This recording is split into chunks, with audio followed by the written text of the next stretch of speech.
Most people are addicted to sugar. In fact, the entire synthetic sugar industry, aspartame, sucralose, all of these synthetic sugars or sugar substitutes, the majority of their chemical component is not designed to taste sweet. It is designed to cause your brain to release dopamine, which gives you a pleasure response, which is why people are addicted to all kinds of sugar. Sugar addiction is right up there with drug and alcohol addiction. So when it comes to sugar then, are you suggesting that we should completely remove sugar? No, I'm just saying that we should eat. So let's switch gears and talk about sugar for a minute. Is sugar our Root of all kryptonite? evil. Yeah, Yeah. it's our kryptonite when becoming superhuman. Mhm. So the truth about sugar is that, first of all, we have to understand that the brain, as sophisticated as we'd like to think it is, it's actually not. The brain is very primal. And you know what the brain cares about? The brain cares about survival. And the brain is kind of nasty, right? It's like the little Kim Jong-un of dictators. It sits up there. It takes everything for itself, right? If the brain wants calcium, it will leach it from the bones. If it needs amino acids, it'll strip it from lean muscle. And if it wants sugar, it will activate a receptor on the back of the tongue called the RF1A2 receptor. This is a very special receptor because things have to be swallowed to trigger this receptor. And when it passes by this receptor receptor doesn't register sweet. It releases dopamine. And this is why most people don't just like sugar, they are addicted to sugar. In fact, the entire synthetic sugar industry, aspartame, sucralose, all of these synthetic sugars or sugar substitutes, the majority of their chemical component is not designed to taste sweet. It is designed to ding the dopamine receptor. It is designed to cause your brain to release dopamine, which gives you a pleasure response, which is why people are addicted to sodas, artificial sweeteners in sodas, which is why people are addicted to all kinds of sugar because they don't just like the taste of sugar, they are addicted to the dopamine ding. And in the mortality space, we used to say the absence of dopamine is the presence of addiction. The reason why most addiction has a tendency to shift, if you've ever been an addict or ever known a true addict, drug addicts become alcoholics, alcoholics become workaholics, workaholics become workaholics.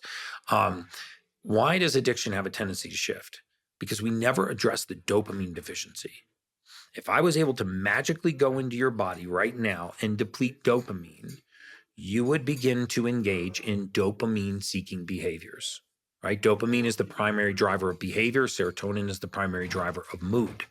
So when we talk about sugars, we really have to talk about this dopamine cycle. And that's why sugar addiction is right up there with drug and alcohol addiction, right?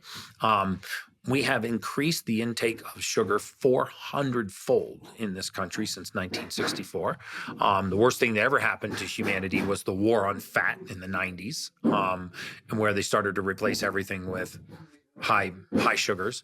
We know now, for example, that Alzheimer's is type 3 diabetes. It's insulin resistance in the brain.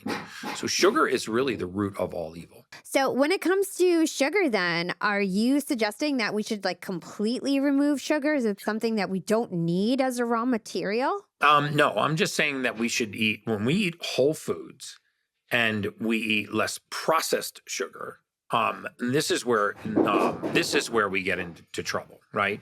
So processed foods and high glycemic sugars, especially your white sugars, and these are really dangerous for you. The majority of my sugar intake comes from 3 sources: natural honeys, natural maple syrups, and fruits that end in berry. The problem with the majority of sugars is that they not only do they ding the dopamine receptor and then fall off, which makes you crave the next sugar ding, but what sugar does is it raises our insulin level. And most people think that the primary role of insulin is to lower blood sugar, and that's actually not true. The primary role of insulin is to block any other form of energy use in the body. So if insulin is high, the body cannot burn fat. So what happens when insulin is high? We store fat at an accelerated rate. The first place that fat builds up is in the blood. So people that eat the most sugar have the highest blood fat. So the heaviest people eat the most sugar because high sugar causes high insulin. High insulin forces fat storage. Your body does not have the choice to use fat as an energy source. And so one of the healthiest things you can do for a lot of my patients that are sugar addicted or they have high triglycerides, high fat in the blood, I do what's called a keto reset. I put them on a prescription ketogenic diet for 10 weeks. It's a very easy diet to get used to. And at the end of that, you start to reintroduce sugars and you give their pancreas a break. You make them insulin sensitive again. High levels of insulin is one of the signs of something called metabolic syndrome. And high insulin leads to another symptom of metabolic syndrome called high triglyceride.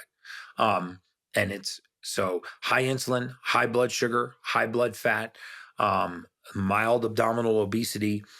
This is what we call metabolic syndrome. It's the leading cause of cardiovascular disease, which is the leading cause of death worldwide. Mm. And all of this can be traced back to sugar. And so when people say, well, what diet should I be on? You should be on a whole food diet. It doesn't matter keto, paleo, carnivore, raw food, vegan, vegetarian. You need to be eating clean, whole foods. Wild caught salmon, pasture raised chickens, free range eggs, organic grass fed meats. These are excellent sources of nutrition for you, and organic fruits and vegetables. More processed foods, especially processed sugars we have, the higher the incidence of all disease pathways. Mm. So I know we were talking about Wim Hof previously, and one of his big core concepts is this need to make sure that we're uncomfortable, right? That we're always so used to like air conditioning and all these things that just make us comfortable, and kind of complacent. You also agree that aging is the aggressive pursuit of comfort.